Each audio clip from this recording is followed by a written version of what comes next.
Good afternoon, ladies and gentlemen. Welcome to another exciting Propagandacast from your host, Imperial Dane, featuring today a 2 versus 2 on Moscow outskirts. It's indeed 2 versus 2. He's going to be watching LaDin and Famesteel fighting for the Soviet Union and the 220th Rifle Division going up against Vesat and Rickysheu fighting for the Germans of the 3rd SS Panzer Division Toten Cup. A brutal 2 versus 2 right here on the outskirts. Also noting currently there's a bit of a drought in replays. Apparently not a lot of posting them at the moment, nor are sending them in, which is a bit of a shame. And of course also remember there is the Sunday challenge on Sunday, strangely enough, with the theme being this time around penal troops. And of course the criteria is just basically using them and using them for something interesting. You don't have to actually only use them. You can use them in combination with other troops, but they have to be used.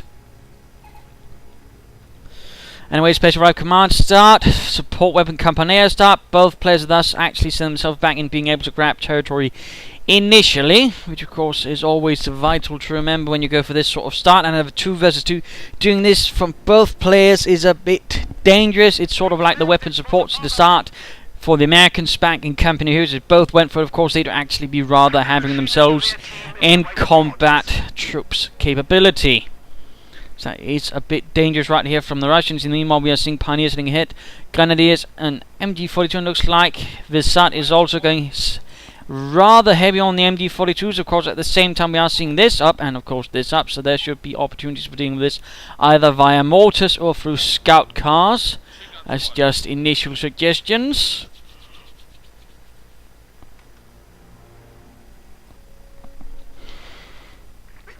Points are continued to be secured. Sneaking up the Pioneers there.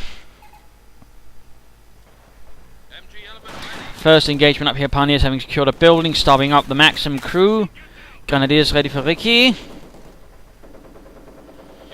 Lots of MG42s, a third one on the way.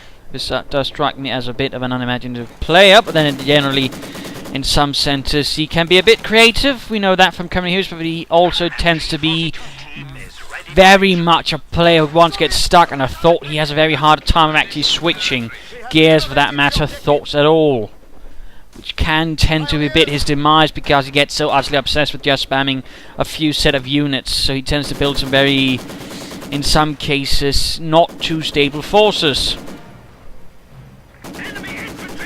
Lots of maxims here from Famesteel. He should consider mortar. Bunker going up there for Ricky.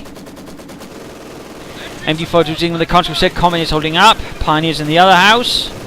Scout car out. We're also noting a sniper out for LaDin. That will actually prove to be the exact problem for Vesat. That Vesat cannot handle because the scout car will be much more mobile than his MG42s can easily outmaneuver them. Combine that with the sniper, and in fact, the current strategy that Vesat is running is in fact going to be easily dealt with. There we go, sniper fire. Getting Heinz. Swift retreat going on there. Another man goes down. Scout car rolling up. MG42 taking up position in the building. And there we go, a bit of nice 50 caliber 5 sniper following up on this, but already the troubles have begun. More conscripts popping up for LaDin, so at least he's getting some infantry. Less so here, we're seeing a mortar up. We're seeing the Maxim here getting flanked, while another Maxim is trying to protect the mortar. Grenadiers advancing and getting suppressed. And the snipers themselves are now in fact getting shot at by the MG42. They need to get into something and continue work up here. Sniper finally arrives for Vesat. And there you go, the MG42 runs off the conscripts. There should definitely be some opportunities here for some very nasty damage. MG42 is taking losses. Though he shouldn't be parking the scout car right in front of it, you know, allowing the MG42 to actually shoot at it. And there you go, can he get the MG42? And again, he should have been moving about. Instead, he missed a golden opportunity. In fact, probably getting the MG42 on the retreat. I mean, if you got something like this, you have to be aggressive with it to a certain extent. In particular, when you're dealing with something like MG42s. And we're seeing the response already here from Vesat. Grenadiers are on the way, but they're going to be too late to really be able to stop most of the damage this scout car can do. Except LaDin isn't pushing it, so already there LaDin of course is showing off a certain weakness that could easily end up finding him in the arse. He's not very good at taking up pursuits. Exploiting. Which are valuable skills to have. Pioneers ready for anything. Pioneer squad here could be in trouble. MG42 more moving up. Sniper in fact also in a dangerous situation. Can the Soviets get him? Pioneer squad wiped. Sniper looks like he will be able to make the escape. But now another MG42 is in trouble. Losses on Flick, the 50 caliber and the snipers, proving to be the perfect foil. Continue fighting over here. Mortar wiped out. MG42 wiped out. Maxims that were still firing away madly with the water-cooled machine guns.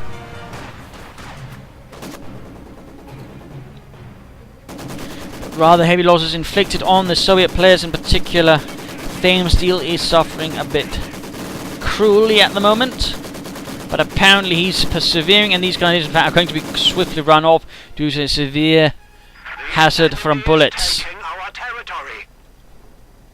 Western side falling up, but we are seeing Vesat continue to push. Forced to get another Pioneer squad. He's already teched up, and we're already noting here that Ricky has teched onwards as well, getting himself a scout car, fuel catch up as well, so clearly some long-term plans.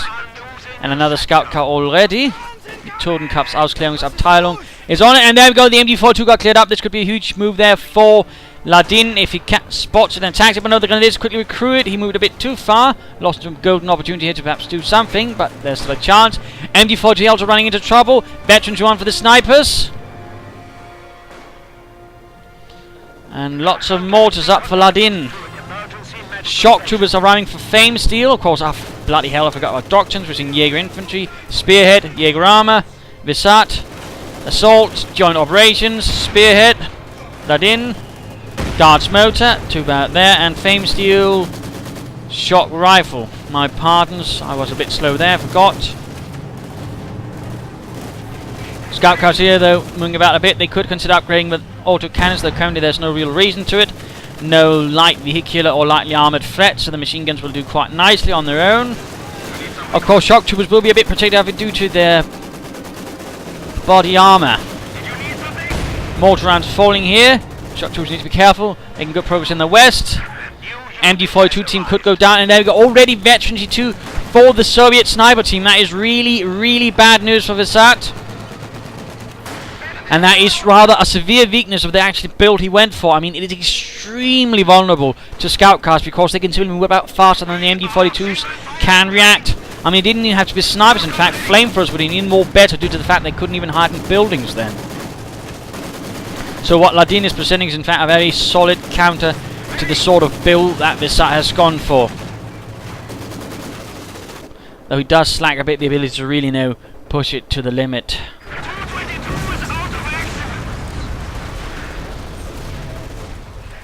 Lots of Maxims up for Famesteel. He needs some more infantry, he needs some actual infantry, some conscripts with some anti-tank grenades, rifle grenades flying through the air, mortar rounds, Maxim rounds, MD42 recruit as well.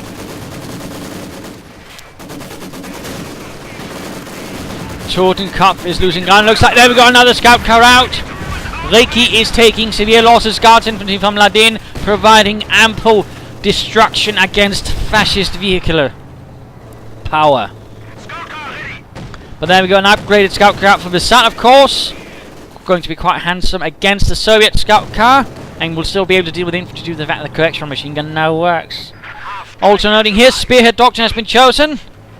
And a mortar half-track for the Ausklärungsabteilung. And of course this sort of half-track would have been fitting for that. Machine gun bunker here still holding up nicely, although might not continue to do so. Shock troopers going to hit the flank. Pioneers, all that is left to hold there, and rushing for the fuel point over here as well. Clearly desperate actions from the Germans to keep the Russians from getting any fuel to keep moving. Snipers continue to be a pain in the arse. Almost getting an MG42 crew in the process. Mortar half-track rolling up. Scout car over here also running into a problem. The shock troopers moving ahead with their PPS H41s. Maxims, interesting enough, no field guns at all from Famesteel, and you would expect that considering the presence of vehicles and the promise of more nasty things to come.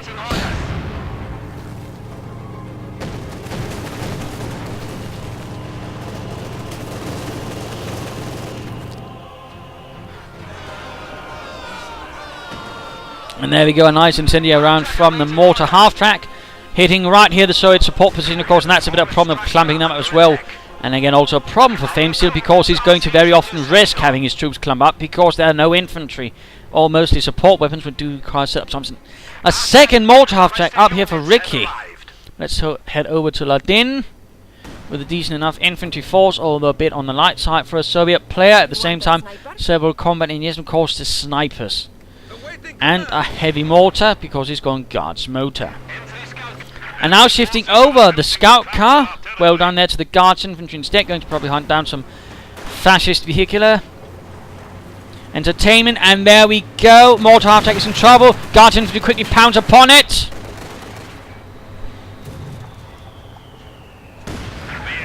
The guards car sets about. This is really bad news for Ricky. And there we go, veterans one for the guards infantry. The mortar half-track trying to go. The scout car moving up. Lots of scout car. Viel Panzerspielwagen. Combat engineers in trouble right in front of an MG42 as a scout car also arrives. And there go the other scout car moving up. Looks like LaDin is pulling back his scout car to deal with the German scout car. Scout car, scout car, scout car. I'm saying so much scout car. But the German scout car will likely lose due to the anti-tank rifles unless the scout car... Yes! Panzerspiel... Oh, they both got each other! And guards infantry are still in the scout car. They could go down. There we go! Almost the entire squad wiped out. But quickly buttoning it up, but none of them do have anti-tank rifles. And all of a sudden the situation is once more reversed. The Soviets have found themselves quite severely contained. A bit of a problem again of Famesteel, who can't really push, leaving all the pressure on LaDin. I mean, that's the problem when you go that heavily on support weapons. You really lack something to actually push with. And of course, also render yourself a nice target for mortars. Engineer standing by. And clearly, the Germans not going to settle for the static ones. Also mining, lovely mines, Minen, wunderbar. Soldiers ready. You need light anti-tank support? And looks like the bunker here will finally go down. Marking and targeting of vehicles is now available. Guard squad ready. And Soviet snipers here need to get into cover, just for a suggestion. But the kill tally continues to grow. You have orders? And there we go. This junction there has been mined. Well done, well done. Mechanized armor company up for LaDin.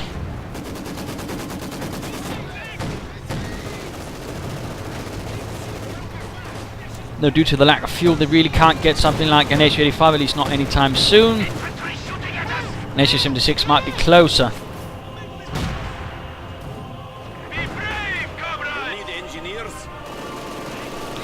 Making some progress. Things are certainly shifting about rather swiftly between the two sides. Panzer Grenadier is arriving. And there we go, S-mines. No minesweepers at all from LaDin. He's just walking his troops into the minefield. Yes, comrades. You shall do so for the glory of Comrade Stalin. Because minesweepers are for capitalists. Soviet peoples, use the Soviet people for sweeping mines. Meanwhile, Panzer is marching straight ahead into the maximum fire. Snipers need to be a bit careful. In fact, they're very low on health. And interesting enough, there's... Oh wait, we do have some medics there, so that's well done. And there goes Scout Car moving in, trying to see if it can't pounce and hunt down the snipers. Already one of the two madams are dead. Will the other one make it out of there alive? Just barely. Just barely. No minesweepers at all from LaDin.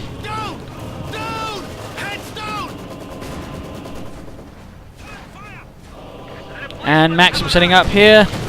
Scout car heading straight into the fire. And of course, scout cars, the German kind for dealing with the Maxim, of course, is another way of doing it when you're playing as a German squad. Again, mobility beats support weapons like this because they simply can't follow up quickly enough. So in that sense, well handled, well handled.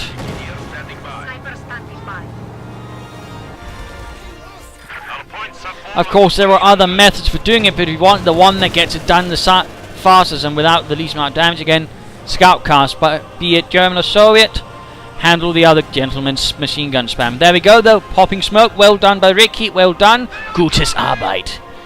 And time for the mid-game analysis. Current situation is a bit on the back foot for the Soviets. They are doing some damage, but the problem is, again, Famesteel is a bit holding back to the fact, again, he's barely got any infantry at all. He's got one squad of shock troopers, and that's about it, and it's not really going to cut it. He's going to need some more infantry, perhaps some conscripts to back it up. Otherwise, again, not going to work in the long run. So he rather needs that to sort of turn things around. He might also want to consider snagging some more enemy equipment. Otherwise, he might want to consider at least working his way towards some tanks. Get some T-34s out in the field and really begin pouncing. I mean, some tanks right now could do a lot of damage because the Germans have nothing to actually hold back an armoured advance. They've got the scout cars, and even then, they're going to have some problem with the T-34 or some T-70s. And of course, it would not just be firepower, it would also be speed and something that could absorb damage. So in that sense, a pair of T-34s from Mr. Famesteel here could work out nicely. And of course, now we're seeing an SU-76 that could definitely provide some bombardment and other fun stuff. Otherwise, perhaps another Guards Infantry squad. I also think they should consider getting up some fuel caches, so that way at least boost their fuel income, since they can't really hold the fuel points themselves, it seems, because they're not mining, and of course minings will always be good for the Germans. They need to keep up the press. Vesat, of course, needs to just, stop mucking about in some senses, stop just spamming the same unit over and over again, get something a bit more versatile, a bit more grounded in sensible tactics and strategy. Rickysheu, though, is the real one doing most of the damage, carrying most of the fight, really aggressive, putting in some pressure, and also one setting up all the fuel caches, thus providing the German players with plenty of fuel, additionally besides the fuel point. Also, he's got a more interesting force, more variety, more bits and pieces. And of course, for the German players, I mean, I suppose we are knowing that Ricky has gone for Spears, so I suppose he could try and just go for a Tiger. It would be a bit risky, of course. On the other hand, if it does get out quite nice like that, he could actually do a lot of damage with it, because again, the Soviet players themselves are also quite vulnerable. In particular, Mr. LaDin will be very vulnerable, since he's only really got anti-tank rifles in SU-76. A Tiger could just waltz through that, and even for Famesteel with field guns, it's not going to be, exactly easy. My apologies. Otherwise, the basic suggestion would be perhaps one of them goes for the Heavy Panzer Corps, the other goes for support Armor Corps, one goes for some Stugs perhaps, the other goes for some Panthers, and then, go nuts. But let's return to the fight, let's return to Famesteel. Who, again, note, has very little in actual infantry. Most of its support units, most of it are not really something you can make a continued and solid advance with. And that's really the thing that's hurting Famesteel. It's very much hard for him to advance, it's very much harder for him to follow up after he's, for example, breached the enemy's front lines. He can't really make a pursuit very well with this force. It's a much more defensive force, and he needs to not play defensive, no, he needs to play aggressively. So in that sense, it's rather problematic.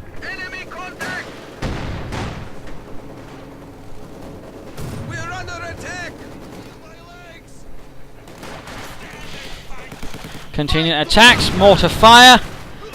Maxim here close to getting wiped out, but so the shock troopers, and we're finally seeing another squad of shock troopers being sent in. The enemy is taking what we have secured. SU-76 might want to deal with the scout car. Just a suggestion. The sector has been cut off. The enemy has our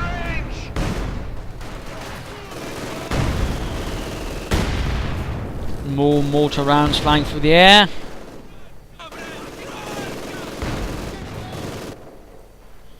What is it? Field gun standing by. Retreat! And looks like this MG42 could in fact go down. Though not to the SU-76, obviously. Since the SU-76 is so far yet to hit anything. And there we go, Pack 40 opening up on the assault gun. Assault gun needs to pull back, instead he stops up. Retreat, retreat, LaDin! Oh dear. Looks like he got bloody lucky right there. And there goes shock troopers going straight for the Grenadiers. Grenadiers, so our veterans, as you said, they do have a slightly higher chance of actually deflecting some of the damage. And there we go, though, grenade sorts out the job. Germans actually seem to be losing a bit of steam, in particular Vesat. They're lacking on most things. And certainly infantry.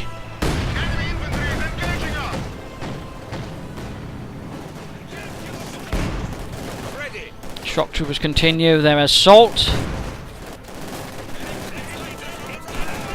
Sending another Grenadier squad retreating, and there we go. Scout car repaired.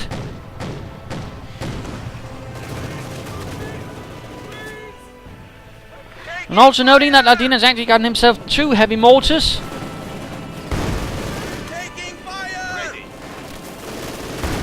And Panzer Grenadiers caught in a murderous crossfire. Rickysheu perhaps got a bit too aggressive, and looks like a reconnaissance run.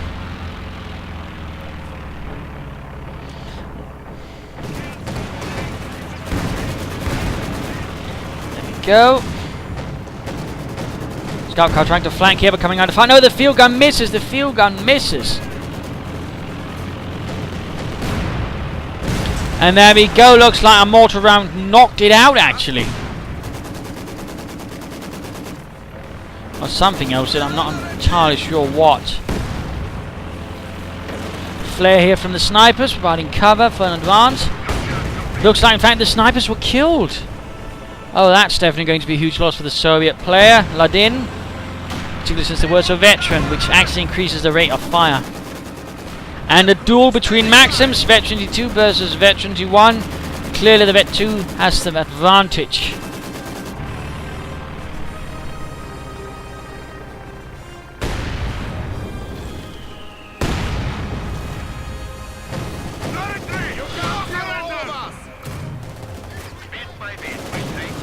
And a KV-8, he's not waiting up to actually try and get himself an IS-2. In fact, he would have been very close to it. Of course, he can deal with infantry nicely, but and at the same time as that happens, a Tiger tank has arrived from Rickysheu. SS Schwere Panzerabteilung 102, providing some heavy armor. And that's bad news for the Russians, since they are in fact very low on anti-tank. And the KV-8 is simply not going to cut it against the Tiger. Though Ricky is perhaps making a mistake here by sending it in what looks like completely unsupported. At the same time, infantry squad here getting caught by the KV-8. KV-8 burning away, Grenadier squad close, getting wiped out by the last Panzerfaust. No, Panzerfaust fails to penetrate. Of course, that can actually happen now, I believe. There's a small chance of that, and it still does some damage, but it won't damage the engine. And there we go, Grenadier squad dead. Tiger tank quickly rolls in to deal with it, to avenge the fallen Germans. And popping over to Vesat once more with hits. Combined arms doctrine. Oh, it's not combined arms, what's it? Combined joint operations, joint operations. Silly me. But again, no, Vesat's force is rather one-dimensional. And had LaDin kept up with a more mobile fighting, perhaps another scout car, I'm pretty sure Vesat would have gone down pretty quickly. KV-8 though running into some trouble. Veterans free here for the scout car. Well done, well done.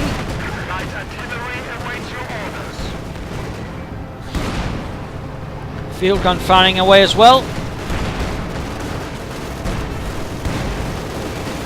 And there we go, marked vehicle up, increasing damage done. That's bad news. At the same time, looks like a fragmentation bombing run is called in. Aircraft went down to something, setting fire to the woods. And Tiger swiftly and deftly flanks the field gun right here before pulling back.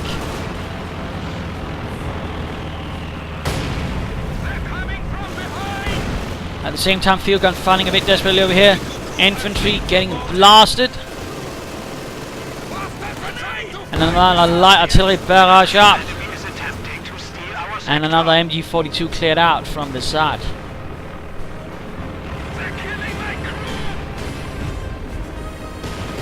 And a howitzer going up.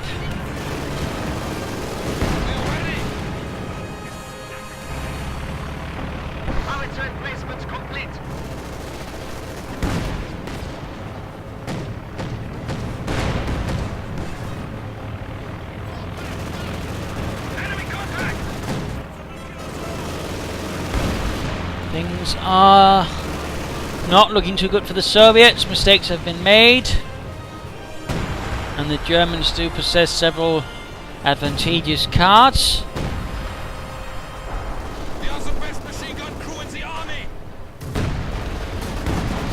And actually seeing an artillery officer. Nice, nice. And there we go, armor-piercing rounds being utilised against the AC-76. Clever, clever. Very clever, less clever by LaDin and actually not dodging it. And another Tiger tank. The enemy is taking our territory.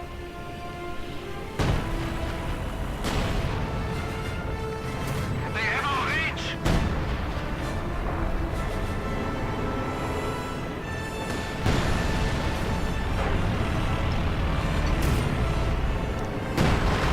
So there we go, 2 Tiger tanks. Mortar rounds falling from above. And another KV-8 from Famesteel. In fact, he's gotten 2 again. I really think he should have tried moving towards something like an IS-2. Though, of course, at this stage, it's simply too late. We're trying to hunt down the scout car with the KV-8 flamethrower tank. A bold move, a bold move. But looks like it was one he was actually successful with. And there we go, full on Tiger assault. Straight for the base of Famesteel. Field guns in trouble. Also would be a good spot for a fragmentation bombing run. The Tigers are on the loose.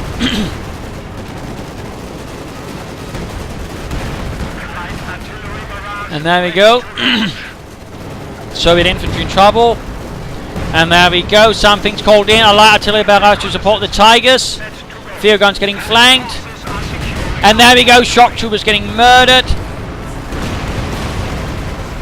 And whatever else is nearby for that matter. 1 field gun cleared out, KV-8 in trouble. Tiger here, they're getting marked. Also noting a veterancy-free Maxim, that's lovely. Looks like the Tigers are being pulled out of there for now.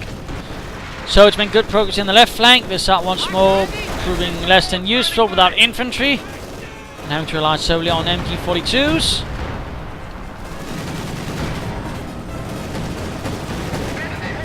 How many KV-8s does the man have?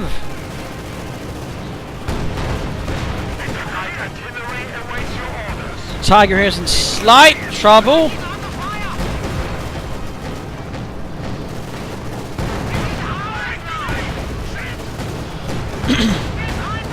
And there we go, another scout car out of control. Went down to a KV-8.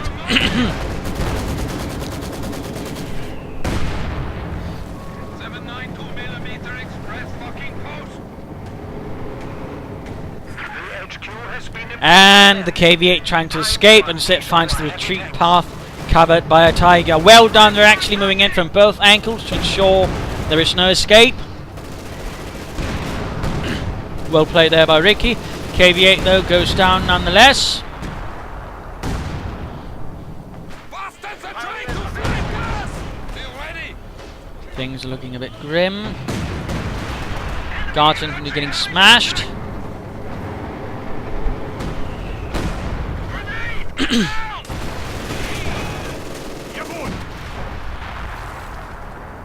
And now we see that LaDin has finally got himself an H-85, but now it is too little too late.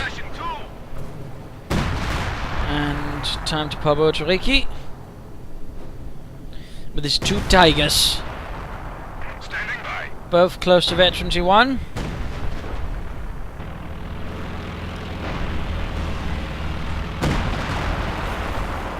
Heavy artillery fire going in from Vesat here, already 12 kills. And Tigers getting their daily dose of maintenance. A little bit quiet though, more field guns.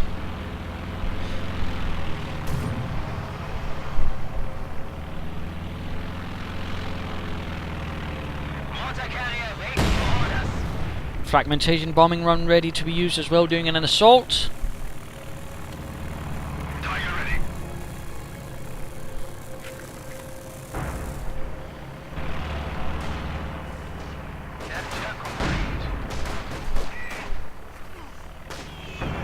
Artillery officer doing what he can, but simply getting flooded by Soviet infantry. Not much he can do there. And of course it takes some time to actually repair a Tiger tank, but it looks like Ricky might have decided enough is enough. He's just going to attack anyways. The support of the fragmentation bombing run.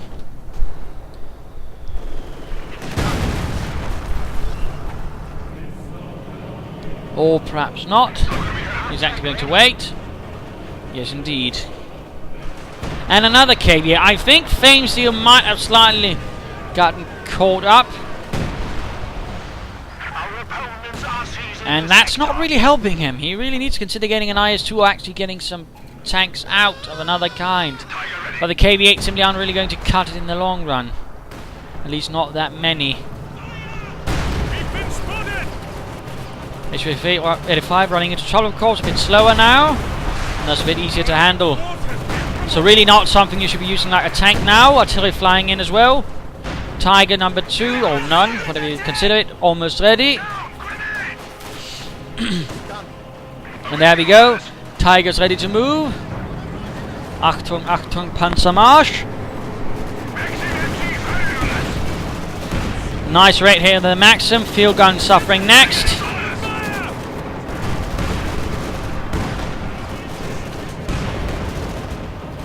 And KV-8 a nice target. Artillery flying in all the meanwhile. And there we go, first Tiger veterans one. He could consider going blitzkrieg tactics, speeding out a bit if he wants to.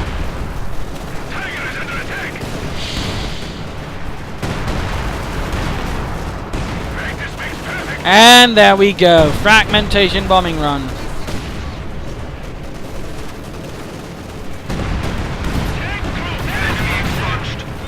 And a nice chunk of damage right there. Both Tiger tanks veterans one now. And another KV-8 out of control. Lots of KV-8s in this fight. I mean, it's nice to see, but I'd rather feel like the time chosen for them is a bit wrong. So there we go, the game over. A loss for the Soviets, a victory for the Germans. Some interesting things there, though some things that clearly could have done better by either side. Again, I don't really agree with the whole, just spam one unit, in particular not machine guns. I mean, had LaDin more probably pursued something with scout cars, something with flamethrowers, I'm pretty sure Vesat would have crumpled pretty easily, but he didn't. And that's rather what actually allowed Vesat to stay in the game. Had there been more scout cars, had there been more nasty things in them, I'm pretty sure Vesat would have been gone. Rickysheu was rather the one pulling the fight for the Germans. For the Soviets, it was a bit LaDin. I mean, Famesteel, on the other hand, his problem was too many support units, and thus he really couldn't push aggressively, because he was so easily contained with a more simple combined arms force. There's some grenadiers, MG and mortars, really was able to hold him back, even despite in several cases perhaps being outnumbered. So there was a bit of a problem there, and there should have been more infantry or something a bit more aggressively mobile to support it. And in that sense, I think there should have been some tanks out, some T-34s. And of course the end choice there with lots of KV-8s but no IS-2 really, I think, was a bad idea. Tiger tanks were certainly nice, did a lot of damage, absorbed a lot of damage. Overall, nice use of doctrine by Ricky, using smoke, using reconnaissance, I think he also did, and using fragmentation, of course, the Tiger tank. So overall, nicely, handily played there. Vesat, of course, being Vesat. So there you go, hope you enjoyed this match. Hope you learned a thing or two. If you did, why not subscribe, tell your friends. If you didn't, well, why not send a replay of your own. Provide some feedback in the comments. This is Imperial Dane saying cheers.